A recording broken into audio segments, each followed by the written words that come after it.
Hello student, कैसे हैं आप सभी लोग। आई होप आप सब बढ़िया होंगे। तो किरचॉफ के नियम के न्यूमेरिकल चल रहे थे, जिसमें क्वेश्चन 20 तक के हो गए थे। ठीक है, तो आज स्टार्ट करने जा रहे हैं क्वेश्चन नंबर 21। ठीक है, 21 नंबर क्वेश्चन देखिए, कह रहा है कि निम्न परिपथ में परिपथ का तुल्य प्रतिरोध एवं ए तथा बी के बीच प्रवाहित होने वाली धारा की गणना कीजिए। सबसे पहले तो हमसे पूछ रहा है परिपथ का तुल्य प्रतिरोध। तो तुल्य प्रतिरोध निकालने के लिए सबसे पहले हम देख लेते हैं क्या ये व्हीटस्टोन सेतु है, क्योंकि सब अलग तो कोई व्यवस्था उसी टाइप की रही है। अगर हम गौर से देखें, देखिए एक बात का ध्यान रखिए कि जो 1 ओम है और ये 1 ओम है, मान लीजिए यहाँ से धारा आएगी, ऐसे आते आते यहाँ आके क्या होगी, 2 भागों में क्या हो जाएगी, बढ़ जाएगी। तो ये कंफर्म हो गया, जो धारा इसमें जाएगी वही धारा इसमें जाएगी, ये तो कंफर्म है। इसका मतलब ये दोनों किस क्रम में हो जाएंगे, ये दोनों हो जाएंगे श्रेणी क्रम में। जब श्रेणी क्रम में हो जाएंगे तो इनका तुल्य प्रतिरोध अगर हम यहाँ से हटा दें, भाई इनको जोड़ देंगे, तो इनका तुल्य प्रतिरोध कितना हो जाएगा, 1 और 1 मिलके 2 ओम हो जाएगा कि नहीं हो जाएगा। ठीक है, उसके बाद कुछ भी हो यहाँ पे, एक ये ऐसी शाखा है जिसमें धारा जाएगी, जो इसमें जाएगी वही इसमें जाएगी, है ना, उसी में जाएगी ना। तो इन दोनों का भी तुल्य प्रतिरोध अगर हम देखें, श्रेणी क्रम में होने की वजह 3 और 1 4 हो जाएगा। तो अगर हम इसको यहाँ से हटा दें तो सिंपली एक प्रतिरोध यहाँ पे लगा सकते हैं, जो कितने ओम का लगा सकते हैं, 4 ओम का। अब हमें अच्छा ये लगा बीच में 5 ओम। ठीक, अब ये व्यवस्था चेक करनी क्या ये व्हीटस्टोन सेतु है कि नहीं है। तो सबसे पहले हम यहाँ पे क्या देखते हैं, P upon Q is equal to R upon S, यानी कि P upon Q R upon S के क्या होना चाहिए, बराबर होना चाहिए। तो चूंकि 1/2 is equal to 1/2 is equal to 2/4, ये 2 1 कम 2 2 दूना 4, तो हम कह सकते हैं 1/2 बराबर 1/2, या हम कह सकते हैं 1 बराबर 1। ठीक है, चूंकि अतः ये क्या हो, P upon Q is equal to R upon S हो गया, तो हम कह सकते हैं अतः ये संतुलित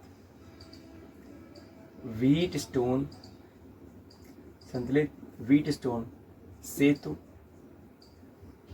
है। ठीक है, इसलिए 5 ओम के, भाई अगर व्हीटस्टोन सेतु है तो ये विभव क्या हो जाती है इन बिंदुओं के बराबर, और विभवांतर क्या हो जाता है 0, तो इसमें कोई धारा नहीं बहती है। 5 ओम के प्रतिरोध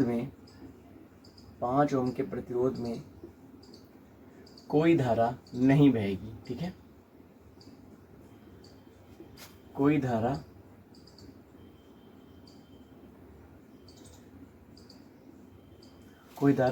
नहीं बहेगी, ये बात का ध्यान रखिएगा। ठीक है, चलिए अब इसमें तो कोई धारा बह नहीं रही है 5 ओम के प्रतिरोध में, तो ये दोनों अब यहाँ से जो धारा जाएगी इधर नहीं जाएगी, इधर ही चली जाएगी, यानी कि ये दोनों श्रेणी क्रम में हो गए और ये दोनों भी क्या हो गए, श्रेणी क्रम में हो गए। तो हम लिखेंगे इसलिए 1 ओम 2 ओम क्या है, श्रेणी क्रम में है। ठीक है, श्रेणी क्रम में है, उसके बाद श्रेणी क्रम में है, इसलिए तुल्य प्रतिरोध, इनका तुल्य प्रतिरोध अगर हम R माने तो क्या हो जाएगा, 1 + 2 is equal to 3 ohm. Clear, इनको सॉल्व करके कितना आ गया, 3 ओम आ गया। अब 2 ओम और 4 ओम भी क्या है, श्रेणी क्रम में है। ठीक है, यहाँ चूंकि लगा लीजिए, चूंकि 2 ओम 4 ओम भी किसमें है, श्रेणी क्रम में है। अतः तुल्य प्रतिरोध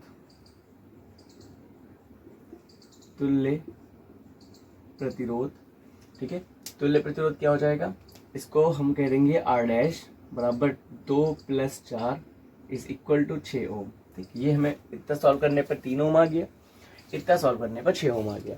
अब देखिए ये 3 ओम और 6 ओम ये आपस में तो धारा बटी रही है, तो ये किस क्रम में हो जाएंगे, ये हो जाएंगे आपके समांतर क्रम में। तो क्या लिखेंगे, 3 ओम 6 ओम किस क्रम में है,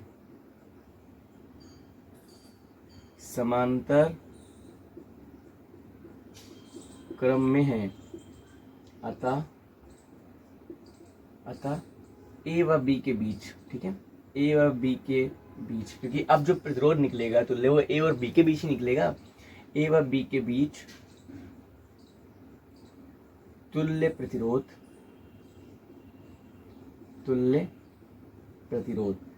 क्या हो जाएगा 1 अपॉन आर ए बी, समांतर क्रम में तो 1 अपॉन में निकालते हैं, क्या हो जाएगा 1 upon R A B is equal to 1 upon 3 plus 1 upon 6। यहाँ से अगर हम 6 एलसीएम ले लें तो 2 plus 1 is equal to 3/6 is equal to 1/2। तो मुझे बताइए आर ए बी का मान कितना हो गया। देखिए 1 अपॉन आर ए बी बराबर 1/2, तो आर ए बी ऊपर करेंगे तो 2 भी ऊपर चला जाएगा, कितना आ जाएगा 2 ओम आ जाएगा। क्लियर। लेकिन ये आंसर नहीं है, परिपथ का तुल्य प्रतिरोध पूछ रहा है, इसको मत भूलिएगा। ये भी श्रेणी क्रम में लगा होता है जो आंतरिक प्रतिरोध लगा हुआ है बैटरी के साथ, ठीक है। तो हम यहाँ पे क्या कहेंगे, इसलिए परिपथ का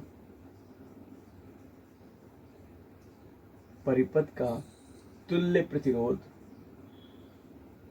परिपथ का तुल्य प्रतिरोध कितना आ जाएगा आर टी। अगर हम कह दें आर टी बराबर कितना हो जाएगा, ये हो जाएगा आर ए बी प्लस 0.5।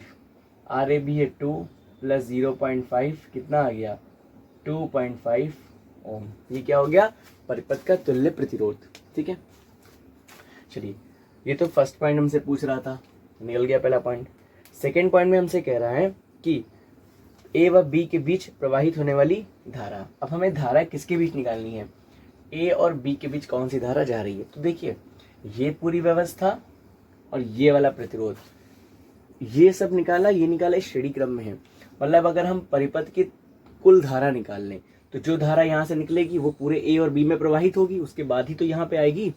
लेकिन हमें टोटल धारा निकालने के लिए परिपथ का टोटल प्रतिरोध चाहिए होता है, जो हम निकाल चुके हैं। तो चलिए निकालना स्टार्ट करते हैं इसको। ठीक है, इससे तो हटाते हैं, यहाँ से कोई मतलब नहीं इसका। ठीक है, क्या लिखेंगे, परिपथ में प्रवाहित धारा, परिपथ में प्रवाहित धारा। देखिए फॉर्मूला क्या होता है, I बराबर E upon R plus small R. तो R का काम यहाँ पे कौन कर रहा होगा, R का काम तो ए बी कर रहा है, क्योंकि अलग से प्रतिरोध यहाँ पे लगे हुए थे सारे, और स्मॉल आर तो ये लगा हुआ है।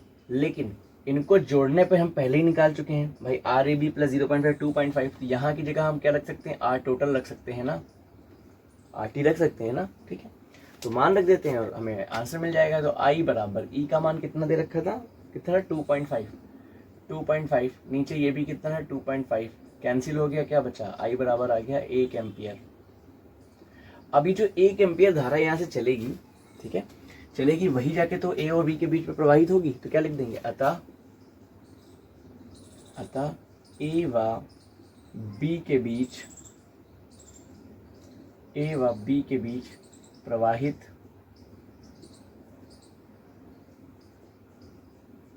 धारा बराबर 1 एम्पियर।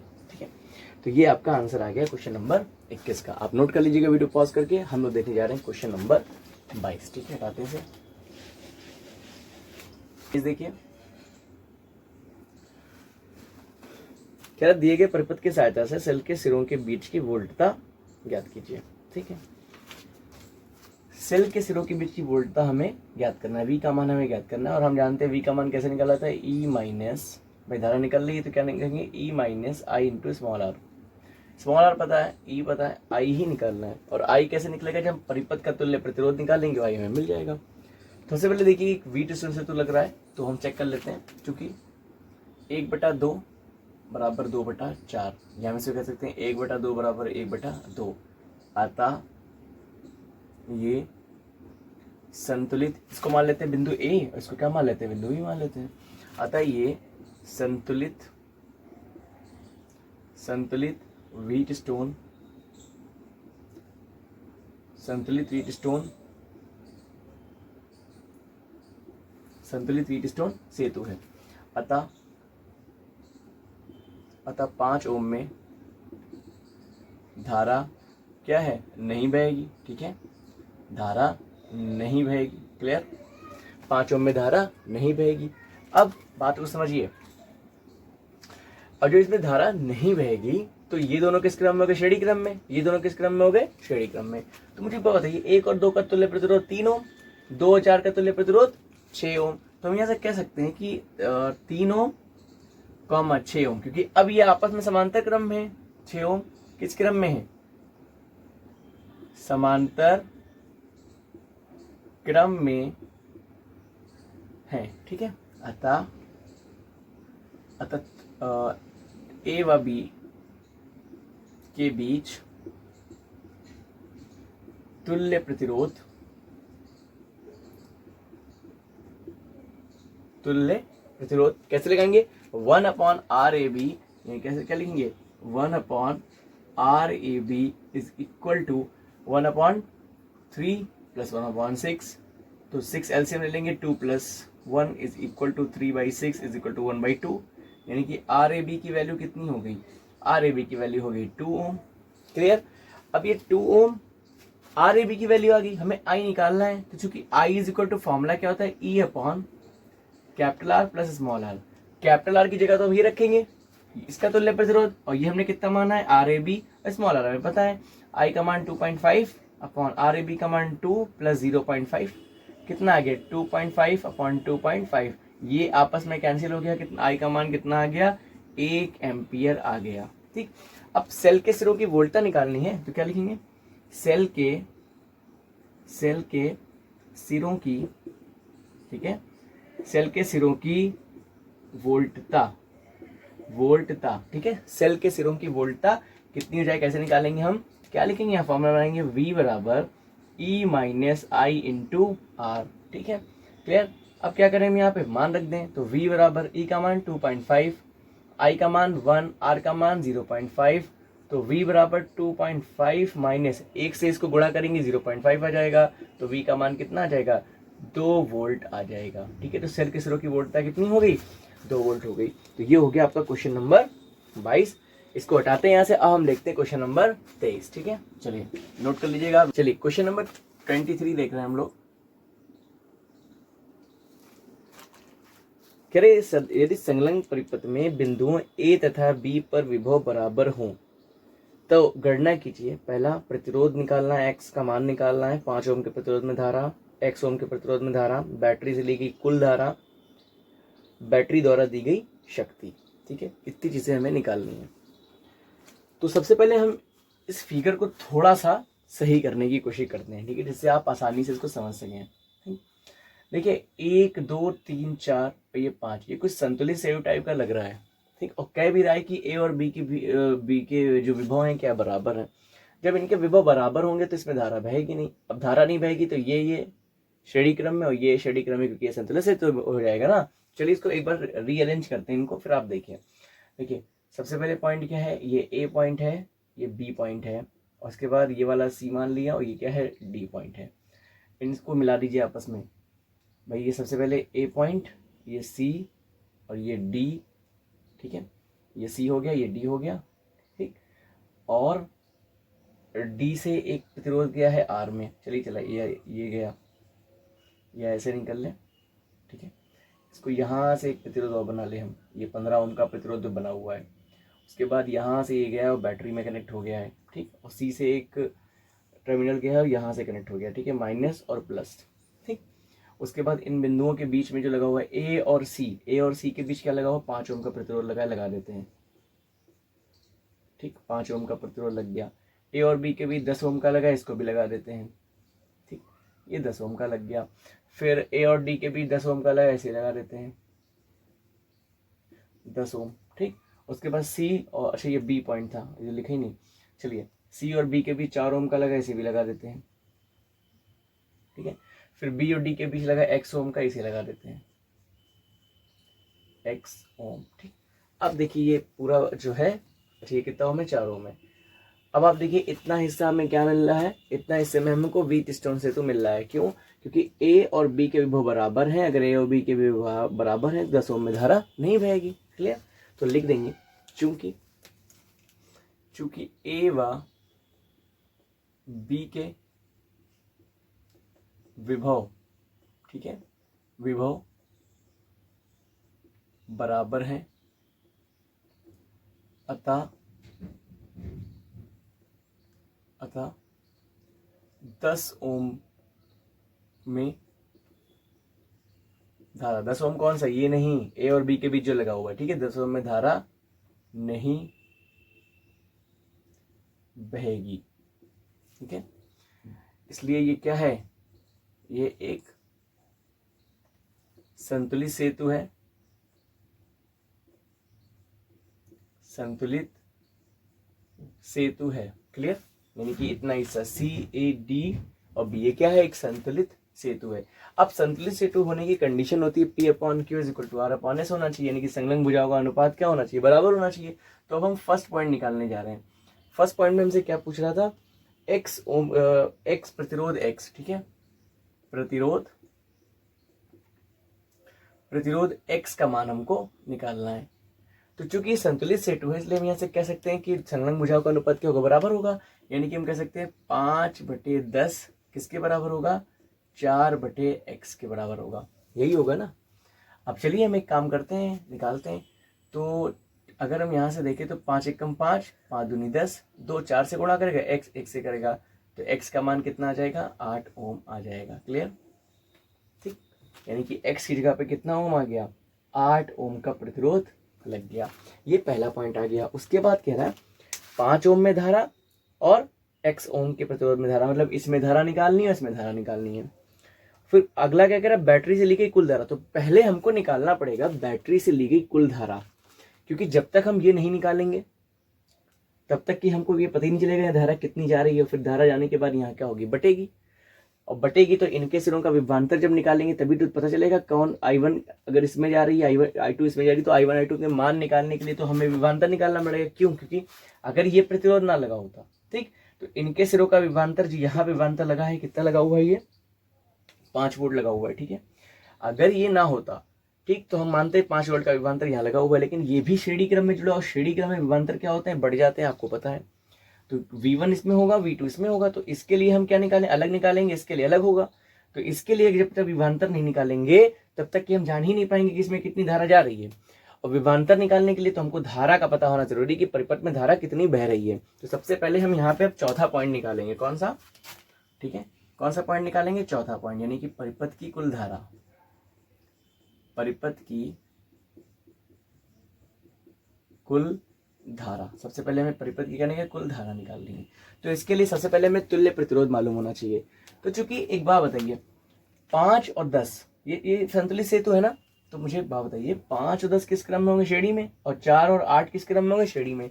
तो 5 10 15, 8 4 12, 15 और 12 ओम ये समांतर क्रम में होंगे। तो क्या लिखेंगे, चूंकि 15 ओम 12 ओम किस क्रम में होंगे, समांतर क्रम में होंगे, ठीक है, समांतर क्रम में है, ठीक है। अतः अब C और D के बीच तुल्य प्रतिरोध जो निकलेगा, प्रतिरोध तुल्य वो C और D के बीच निकलेगा ना। तो C व D के बीच तुल्य प्रतिरोध, ठीक है, तुल्य प्रतिरोध कितना आ जाएगा, 1/RCD, यही तो आएगा ना। कैसे निकालते हैं, 1/RCD इज इक्वल टू 1/, तो कितना है, 15 प्लस 1/12, क्लियर, यही है। चलिए 12 एकम 12, 15 एकम 15, और नीचे क्या हो गया, 15 गुणे 12, यही हो गया ना। तो अगर हम RCD के मान पूछें तो यही पलट जाएगा। तो क्या हो जाएगा, 15 गुणे 12 बटे, देखिए 15 और 12 को जोड़ेंगे कितना हो जाएगा, 27 हो जाएगा। 3 चक्कू 12, 3 9 27, ठीक। फिर 3 तियां 9, 3 पचे 15, 5 चक्कू 20/3 ओम, ये RCD आ जाएगा, क्लियर। यानी कि हम कह सकते हैं C व D के बीच तुल्य प्रतिरोध कितना आ जाएगा, 20/3 ओम। लेकिन धारा निकालने के लिए हमें पूरे परिपथ का कुल प्रतिरोध चाहिए, और इसका मान आया है कितना, 20/3 ओम। तो 15 ओम इसके साथ किस क्रम में लगा हुआ है, श्रेणी क्रम में। तो अब इनको भी तो जोड़ेंगे, क्या लिखेंगे, चूंकि 20/3 ओम 15 ओम किस क्रम में है, श्रेणी क्रम में है। अतः परिपथ की परिपथ का परिपथ का तुल्य प्रतिरोध, परिपथ का तुल्य प्रतिरोध कैसे निकालेंगे, इसे हटाते हैं पहले यहां से, परिपथ का तुल्य प्रतिरोध। ठीक है, देखिए आर टोटल मान लेते हैं, कितना हो जाएगा 20/3, R1 प्लस R2 होता है ना, 20/3 प्लस 15। अगर यहाँ पे 3 से गुणा कर लें तो यहाँ पे 3 से गुणा करना पड़ेगा। अब हर बराबर हो गए तो हर क्या कॉमन हो गया, 3 हो गया, 20 और प्लस 15 तिया 45, कितना आ जाएगा 65/3 ओम। ये आर टोटल हमारे पास आ गया। ठीक, कितना आ गया 65/3 ओम। अब जब हमें टोटल प्रतिरोध पता चल गया, विभवांतर का मान पता है, तो हम परिपथ की कुल धारा निकाल सकते हैं। अतः परिपथ की कुल धारा, ठीक है, I बराबर होता क्या है V/R, और R की जगह R टोटल रखेंगे। V विभवांतर कितना दे रखा है 5, RT कितना आया है 65/3, 3 ऊपर चला जाएगा, तो I बराबर कितना होगा 5 तिया 15/65। तो कुछ कैंसिल हो रहा है, ये 5 से कट जाएगा, 5 तिया 15 और 5 एकम 5, 5 तिया 15, तो I का मान कितना मिल गया 3/13 एम्पियर। ये हमारे पास परिपथ की कुल धारा आ गई। कितनी आ गई 3/13 एम्पियर। अब हम एक एक करके पॉइंट निकालना स्टार्ट करते हैं। 2 पॉइंट निकला है, उसके बाद अब क्या निकालना है हमको, बैटरी द्वारा दी गई शक्ति। भाई चौथा निकाल लिया तो पांचवा भी निकालना आसान है, उसे भी यहीं पे निकाल लेते हैं। ठीक, तो क्या निकालेंगे, पांचवा कहाँ पे निकालें, जगह है, हाँ है, ये निकालते हैं। ठीक है, तो पांचवा पॉइंट में क्या पूछ रहा है, शक्ति पूछ रहा है। ठीक है, क्या पूछ रहा है भाई, बैटरी द्वारा दी गई शक्ति, यानी कि P का मान हमसे पूछ रहा है। एक फॉर्मूला हमने पढ़ा है, P बराबर V/I, पढ़ा होगा, एक होगा I²/R, दोनों में से कोई भी लगा सकते हैं, आंसर आपका आ जाएगा। V का मान कितना है, V का मान दिया है 5, I का मान अभी भी निकला 3/13, तो P का मान कितना आ गया 5 तिया 15/13 वाट।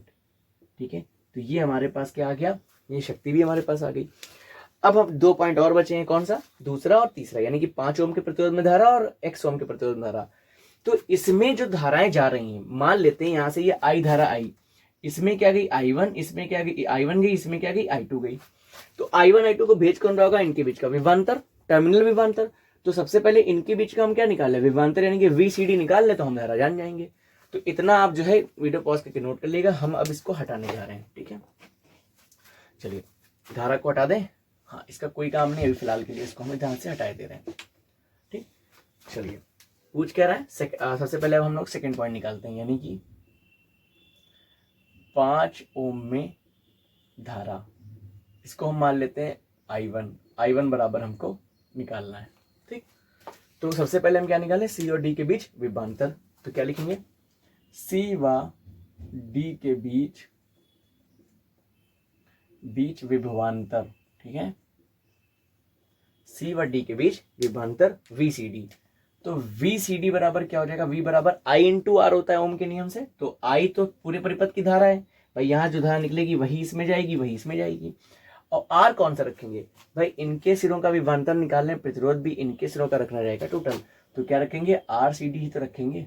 क्लियर, I का मान कितना आया है अभी 3/13, RCD का मान हम पहले निकाल चुके हैं 20/3, 3 से 3 खत्म हो गया, क्या बचा 20/13 वोल्ट। ये क्या आया हमारा, ये आया VCD। अब VCD पता चल गया है, तो अब हम क्या करेंगे, I1 का मान निकालेंगे। इसलिए I1 बराबर क्या हो जाएगा, I1 इसमें जा रही है, भेज VCD रहा है, तो ओम के नियम से V बराबर I/R, I बराबर V/R। तो यहाँ क्या आ जाएगा VCD/R। क्या रखेंगे, I1 निकालने के लिए, I1 इसमें और इसमें दोनों में जा रही है ना, तो हम यहाँ से क्या रखेंगे, इनका तुल्य प्रतिरोध रखेंगे, और ये श्रेणी क्रम में, तो 5 और 10 कितना हो जाएगा 15। तो VCD का मान आ गया 20/13 गुणा में 15, 5 चक्कू 20, 5 तिया 15, तो कितना आ गया 4/13 तिया 39 एम्पियर। ये क्या आ गई, इसलिए 5 ओम में, अब ये I1 इसमें ही बहेगी, इसमें ही बहेगी, तो 5 ओम में धारा कितनी आ गई, 4/39 एम्पियर ये आ गई। उसके बाद क्या कह रहा है कि अब x ओम में धारा निकालनी है। भाई 8 ओम में धारा है ना, x ओम, यही x था माना था हमने, इसी का तो मान आया है, x बराबर 8 ओम आया है, तो x ओम में धारा पूछ रहा है, तो हम I2 निकाल लें, जो 4 में जाएगी भाई किस में जाएगी, x में जाएगी। तो इसलिए अब हम यहाँ से इसको हटाते हैं। ठीक है, ठीक। अगला पॉइंट क्या है हमारा, थर्ड पॉइंट है। ठीक है, थर्ड पॉइंट क्या है, थर्ड पॉइंट है x ओम में धारा, यही है ना, धारा हमें निकालनी है, और धारा हमने क्या माना है, I2 माना है। क्लियर। तो अब हम क्या निकालेंगे, I2 बराबर, तो I2 का मान कितना आ जाएगा भाई, ये भी VCD अपॉन VCD आएगा ना, और नीचे भाई ये किस में जा रही थी I2, 4 ओम और x ओम में, x का मान 8 है, तो 8 और 4 कितना, 12 ओम में जा रही, तो नीचे क्या रहेगा, 12 आ जाएगा। VCD का मान कितना आया था, 20/13 इंटू 12, भाई नीचे 12 है लगा लिया, 4 तिया 12, 4 पंजे 20, तो I2 बराबर कितना आ जाएगा, 5/39 एम्पियर। ठीक है, ये आपके पास एक आ गया। इसलिए x ओम में धारा कितनी जाएगी, 5/39 एम्पियर। ये आ गया आपका क्वेश्चन नंबर 23 का आंसर। आई होप आपको समझ में आया होगा। वीडियो पॉज करके नोट कर लीजिएगा। अब हम देखने वाले नेक्स्ट क्वेश्चन, क्वेश्चन नंबर 24। ठीक है, सेट आते हैं यहाँ से। 24 देखिए क्या कह रहा है, बहुत आसान सा क्वेश्चन है। कह रहा है निम्न परिपथ में वैद्युत धारा आई का मान ज्ञात कीजिए, यानी कि आई का मान हमको ज्ञात करना है। ठीक है, बहुत आसान सी चीज है भाई, वी पता है, आई निकालना है, आर ही तो पता करना है। अब यहां से एक बात बताइए, अगर धारा ऐसे जाएगी तो यहाँ दो भागों में बटेगी, इधर क्या चली जाएगी, I1, इधर क्या चली जाएगी, I2 चली जाएगी। अब I1 इसमें जाएगी तो यहाँ पे कोई भी ऐसा तीसरी संधि तो है नहीं कहीं और चली जाए, ये यहाँ पे जाने के बाद वापस मुड़ जाएगी, तो जो इसमें जाएगी वही इसमें जाएगी। तो 30 और 30 किस क्रम में हो जाएंगे, श्रेणी क्रम में, और श्रेणी क्रम में हो जाएंगे तो जुड़ जाएंगे, तो इनका तुल्य प्रतिरोध 60 ओम आ जाएगा। अब हम यहाँ कह सकते हैं कि 60 ओम और बचा हुआ ये 30 ओम किस क्रम में है, आई का मान निकालना है ना हमें। 30 ओम किस क्रम में है, समांतर में है, क्योंकि अब धारा बट रही है, समांतर क्रम में है, अतः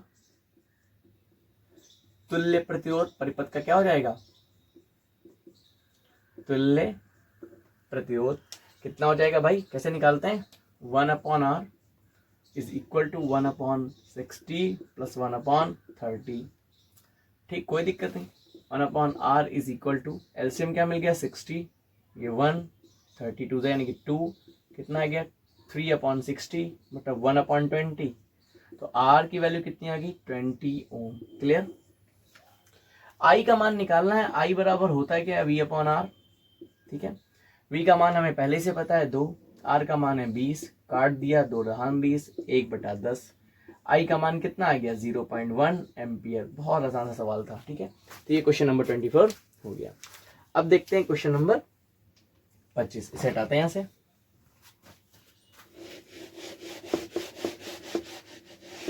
क्वेश्चन नंबर 25 देखिए, कह रहा संलग्न चित्र में प्रदर्शित परिपथ के लिए ज्ञात कीजिए। फर्स्ट पॉइंट में कह रहा है बिंदुओं ए व सी के बीच तुल्य प्रतिरोध, यानी कि हमको फर्स्ट पॉइंट में क्या ज्ञात करना है, RAC ज्ञात करना है। ठीक, यही ज्ञात करना है ए और सी के बीच में, यानी कि ये बिंदु ए था, ये सी है, ये बी है और ये डी है, तो AC के मध्य तुल्य प्रतिरोध ज्ञात करना है। ठीक है, बीच में जो प्रतिरोध लगा है वो 10 ओम का है। सबसे पहले हम चेक करते हैं क्या ये व्हीटस्टोन सेतु है, तो देखते हैं। देखिए, चूंकि 15/3 बराबर 30/6, यहां से अगर काटेंगे 3 × 5 = 15, 6 × 30, इसलिए क्या है ये संतुलित व्हीटस्टोन सेतु है। ठीक है, व्हीटस्टोन सेतु है। क्लियर। अब व्हीटस्टोन सेतु है मतलब ये दोनों किस क्रम में होंगे, श्रेणी क्रम में, ये दोनों किस क्रम में होंगे, श्रेणी क्रम में, आपस में समांतर में होंगे ना। तो अगर हम इसको देखें तो 15 और 3 18, 30 और 6 36, तो हम यहाँ कह सकते हैं कि 18 ओम 36 ओम किस क्रम में होंगे। आप पहले कैसे लिखिएगा, पहले इनका तुल्य प्रतिरोध लिखिएगा, फिर इनका लिखिएगा, फिर समांतर में करिएगा। ठीक है, डायरेक्ट कर दे रहे हैं। 18 ओम 36 ओम किस क्रम में है, समांतर क्रम में है, ठीक है। अतः ए व सी के बीच, अब इस ए और सी के बीच ही तो तुल्य प्रतिरोध निकलेगा भाई, 2 में तो धारा बह नहीं रही है, तो ए व सी के बीच तुल्य प्रतिरोध, तुल्य प्रतिरोध। समांतर क्रम के लिए क्या निकालते हैं, 1/r करते हैं, तो क्या हो जाएगा 1/RAC is equal to 1/18 plus 1/36। अब मुझे एक बात बताइए, यहाँ 18 है, यहाँ 36 है, यहाँ अगर 2 से गुणा कर दे, ऊपर 2 से गुणा कर दे, सवाल पे कोई फर्क नहीं, लेकिन इधर 36 मिल गया, इधर 36 मिल गया। अब हर बराबर है ना, तो अंश जुड़ जाएंगे, 36 अंश क्या हो जाएगा 2 + 1, तो 1/RAC इज इक्वल टू 3/36, या कितना हो जाएगा 3 कम 3 3 दूनी 6, 1/12। तो RAC का मान कितना आ गया, RAC का मान आ गया 12 ओम, ठीक है। तो ये आ गया ए व सी के बीच तुल्य प्रतिरोध। अब क्या कह रहा है दूसरा, धाराओं I1 व I2 के मान बताइए, मतलब इसमें धारा जा रही I1, इसमें जा रही है I2, तो इनके मान बताने बहुत आसान है, कोई और प्रतिरोध तो लगा नहीं है, तो इनके बीच का विभवांतर ए और सी के बीच का भी यही 6 वोल्ट हो जाएगा। अगर कोई और प्रतिरोध लगा होता तो हम इनके बीच का विभवांतर पहले निकाल लेते, तब पता चलता धारा कितनी जा रही है। तो अब हम सबसे पहले क्या निकालें, टोटल धारा निकालें, या नहीं निकाले, टोटल धारा की जरूरत ही नहीं है, सिर्फ I1 और I2 के मान हमें निकाल लें, तो ठीक है निकाल लेते हैं। अगर हमें कोई और प्रतिरोध यहाँ लगा होता तब हमें धारा निकालनी पड़ती, फिर बीच में एक विभवांतर निकालना पड़ता, हर एक प्रतिरोध के बीच में, मतलब एक इनके बीच में निकालना पड़ता, फिर उस प्रतिरोध के बीच में निकालना पड़ता, अगर हमें पता करना है तो। खैर हमें पता नहीं करना है, सिर्फ I1 का मान निकालना है सेकंड पॉइंट में। तो I1 का मान अगर हम निकालें तो क्या हो जाएगा V/ ये वाला प्रतिरोध, I1 इसमें जा रही है ना, तो V का मान कितना है, चलिए से एक V/ इनको अगर हम R मान ले तो 15 और 3 कितना हो जाएगा 18 हो जाएगा, ठीक। 6/18 मतलब I1 का मान कितना हो गया 1/3 एम्पियर, क्लियर। उसके बाद I2 निकालना है, I2 बराबर क्या हो जाएगा 6 अब 30 और 6 36 हो जाएगा, तो कितना आ जाएगा 6 छंग 36, ठीक है। तो I2 का मान कितना आ जाएगा 1/6 एम्पियर, ये I1 I2 का मान निकल गया, है आसान सा क्वेश्चन ये, ठीक है। तो ये हो गया क्वेश्चन नंबर 25। अब देखने जा रहे हैं क्वेश्चन नंबर 26, ठीक है। इसे हटाते हैं यहाँ से। 26 देखिए, कह रहा संलयन क्षेत्र में यदि धारामापी जी में कोई विक्षेप नहीं है। अब धारामापी में जी में कोई विक्षेप नहीं है, मतलब इसमें कोई धारा प्रवाहित नहीं हो रही है, यानी कि बी और डी के विभव समान है, यानी कि ये पूरा क्या हो गया, एक संतुलित सेतु हो गया, ठीक है। क्या लिखेंगे, ठीक, धारा नहीं है तो इस दिशा में आर का मान ज्ञात कीजिए तथा इसमें प्रवाहित धारा, मतलब आर का मान ज्ञात करना और आर में कौन सी धारा प्रवाहित हो रहा है हमें ये बताना है, ठीक। बहुत आसान सी चीज है, क्या करना है इसमें। अब धारामापी में कोई विक्षेप तो है नहीं, चूंकि जी में कोई विक्षेप नहीं है, अतः ये क्या है, संतुलित व्हीटस्टोन, संतुलित व्हीटस्टोन सेतु है, ठीक है। संतुलित व्हीटस्टोन सेतु है।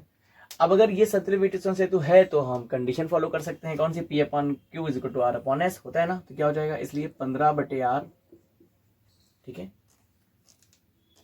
15/R = 30 के बटे में 6, तो 6 3 18 3 5 15, सही है ना, एक मिनट, ये 30 है, 6 वही तुम कहीं गलती क्या हो गई, चलिए 15/R बराबर 30/6, तो 6 पंजे 30 5 3 15, तो R का मान कितना है यार, इधर जाएगा 1 से गुणा करेगा, 5 एकम 5 था ना, 5 या 15, तो R बराबर 3 ओम आ गया, तो R का मान आ गया, पहला पॉइंट जो हमसे पूछ रहा था, ठीक है।